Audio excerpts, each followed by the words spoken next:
नमस्कार साथियों, इस समय बारिश का सीज़न चल रहा है। ये समय कटिंग ग्रो करने का सबसे उपयुक्त समय माना जाता है। इस समय हम कोई कटिंग ग्रो करते हैं तो अन्य मौसम के मुकाबले उसकी जो सफलता दर होती है बहुत अधिक होती है। जो बारिश का पानी होता है वो रूट्स हार्मोन्स का काम करते हैं, जिसके कारण जो कटिंग लगाते हैं वो बड़ी आसानी से ग्रो हो जाती है। तो आज के इस वीडियो में हम जानेंगे कि बारिश के समय हम कौन कौन सा कटिंग को ग्रो कर सकते हैं, साथ में उनके लगाने के क्या तरीका है और लास्ट में जानेंगे उनको कैसे ट्रांसप्लांट करें। तो नमस्कार साथियों, आप देख रहे हैं खेती और हरियाली यूट्यूब चैनल। आज की इस वीडियो में हम जानेंगे बारिश के समय किन किन कटिंगों को आप बड़ी आसानी से ग्रो कर सकते हैं। आपको ये वीडियो पसंद आए तो इसे लाइक कीजिए, हमारे चैनल को सब्सक्राइब कीजिए। अब हम वीडियो में जानेंगे बारिश के समय किन किन कटिंगों को ग्रो कर सकते हैं और उसके बाद जानेंगे उनके ग्रो करने के तरीके के बारे में। तो जो सबसे पहले कटिंग लेंगे वो चांदनी की कटिंग लेंगे। चांदनी कटिंग बारिश के समय बड़ी आसानी से ग्रो की जा सकती है। यदि इसे आप चाहते हैं ज़मीन में डायरेक्ट ग्रो करना तो वो भी ग्रो कर सकते हैं आप।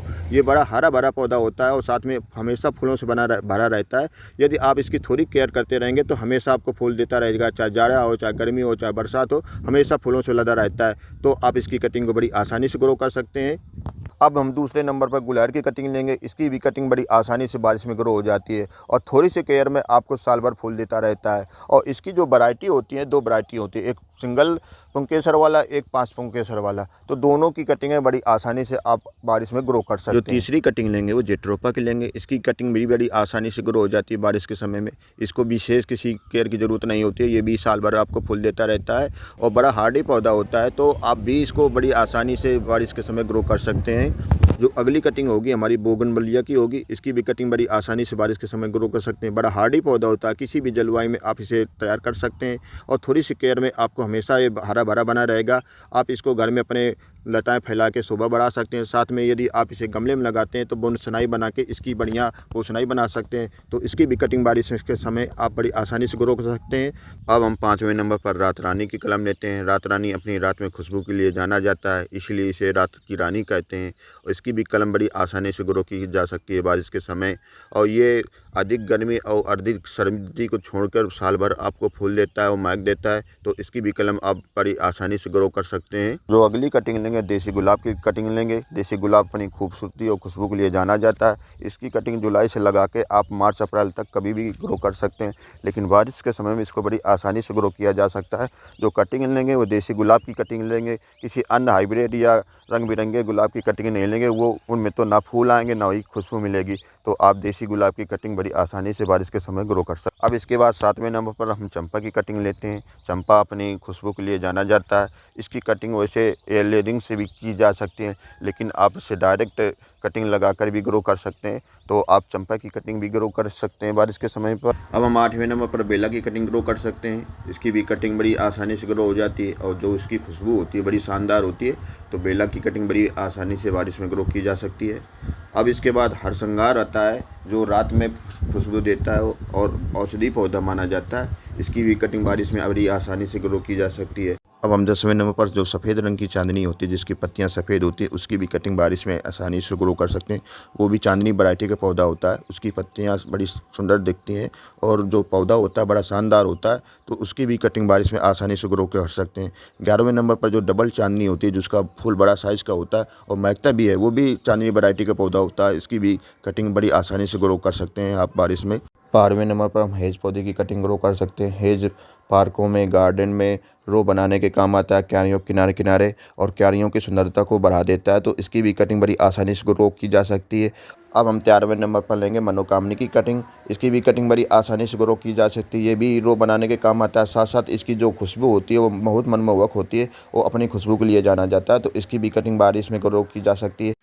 इसके बाद 14वें नंबर पर हम लेंगे पाकर की कटिंग, जिसे पिलखनी भी बोलते हैं। एक छायादार वृक्ष होता है। इसकी भी कटिंग बारिश के समय ग्रो की जा सकती है। बड़ा हरा भरा पौधा होता है, बहुत घनी छाया देता है। यदि आप छायादार वृक्ष लगाना चाहते हैं तो पिलखनी पाकर की भी कटिंग आप ग्रो कर सकते हैं। और 15वें नंबर पर हमारा जो राष्ट्रीय वृक्ष है वट, जिसे बरगद भी कहते हैं, उसकी भी कटिंग आप बारिश के समय ग्रो कर सकते हैं। इस प्रकार हमने आपको 15 प्रकार के पौधे बताए जिनकी बारिश के समय आप कटिंग ग्रो कर सकते हैं। इसमें अधिकांश पौधे फूल वाले हैं, कुछ रो वाले और 2 पौधे छाया वाले। तो इनकी कटिंग बारिश के समय बड़ी आसानी से ग्रो कर सकते हैं। अब हम जानेंगे इनकी सॉइल मिक्स कैसे तैयार करें। तो सॉइल मिक्स तैयार करने के लिए हम 70% गार्डन सॉइल लेंगे, जिसे साधारण मिट्टी बोलते हैं। इसमें 20% बालू और साथ में 10% वर्मी कंपोस्ट या गोबर की सड़ी हुई खाद मिलाकर अपनी मिट्टी तैयार कर लेते हैं। अब कटिंग की चयन की बात आती है, तो हम ऐसी कटिंग का चयन करते हैं जो 1 साल की पुरानी हो और ना ही ज़्यादा मोटी हो ना ही पतली हो, और उसकी जो साइज़ हो वो पेंसिल की आकार की हो, 6 से लगा के 8 सेंटीमीटर, इससे ना ज़्यादा बड़ी होनी चाहिए, ना ही 6 सेंटीमीटर से छोटी हो। पर्याप्त लंबाई की कटिंग ही अच्छे से ग्रो होती है। अब इसके बाद जो कटर लेंगे उसको हम पहले सैनिटाइज़ कर लेंगे, सैनिटाइज़र से भी कर सकते हैं, हाइड्रोजन पेरोक्साइड से कर सकते हैं, डेटॉल से बढ़िया से सैनिटाइज़ कर लें, इससे हमारी कटिंग में इन्फेक्शन ना हो, वो अच्छे से ग्रो करे। जो कटिंग लेते हैं उनको हम तिरछा काटते हैं, 45 अंश के कोण में ही काटेंगे कटर से।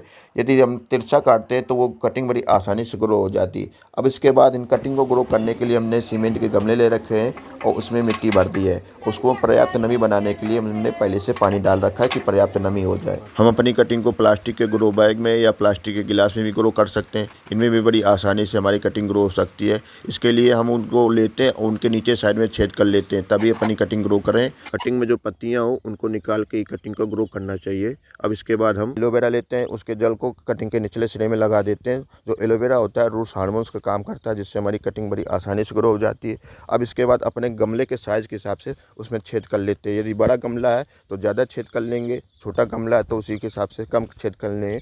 पास में छेद नहीं होना चाहिए। कटिंग की जो निचला सिरा है उसी छेदों में दबा देते हैं। जो कटिंग होगी उसको 1.5 से 2 इंच मिट्टी के अंदर रहना चाहिए, इससे कम नहीं रहना चाहिए। यदि ग्रोइंग बैग या प्लास्टिक के गिलास में आप कटिंग ग्रो कर रहे हैं तो पहले उसमें आधे हिस्से तक मिट्टी भर लेते हैं, फिर इसके बाद कटिंग डालकर ऊपर हम मिट्टी डाल देते हैं। ऊपर से आधे इंच तक मिट्टी खाली रखते हैं, जिससे इसमें पानी डालने में आसानी रहे।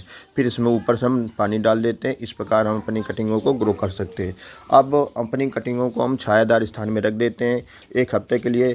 जब हमारी कटिंग हल्की हल्की ग्रो होने लगे उसके बाद उनको हम सेमी शेड एरिया में रख देते हैं, जिससे कटिंग को पर्याप्त धूप मिलती रहे। कटिंग में बीच बीच में नमी को भी चेक करते रहेंगे। और इसके बाद जब हमारी कटिंग 20 से 25 दिन हो जाए तो उसमें साफ फंगिसाइड की आधा चम्मच मात्रा आधा लीटर पानी में घोल के स्प्रे कर देंगे, जिससे फंगस संबंधित जो कोई भी अटैक हो वो ना हो पाए।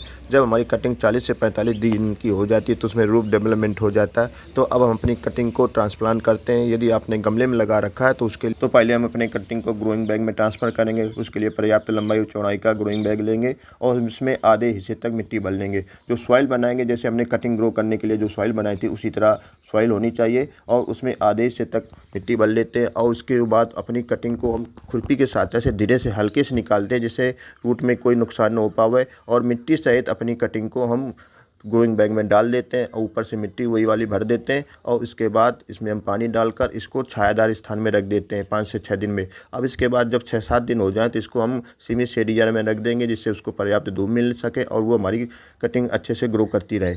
अब जब हमारी ज़रूरत हो तो अपनी कटिंग को हम मिट्टी में या गमले में लगाना चाहते हैं, कहीं भी लगाना चाहते हैं, उसके बाद उसको लगा सकते हैं। तो इस प्रकार हम कुल मिलाकर 15 कटिंगों को बारिश के समय बड़ी आसानी से ग्रो कर सकते हैं। आप भी कीजिए। आप अपने आस पड़ोस से कहीं से आपको कटिंग मिल जाए तो उनको ले आइए और इसी तरह आप ग्रो कर सकते हैं। तो आपको ये वीडियो कैसा लगा? यदि आपको वीडियो अच्छा लगे तो इसे लाइक कीजिए, हमारे चैनल को ज़रूर सब्सक्राइब कीजिए। मिलते हैं किसी अन्य वीडियो के साथ। जय हिंद, जय भारत, जय किसान।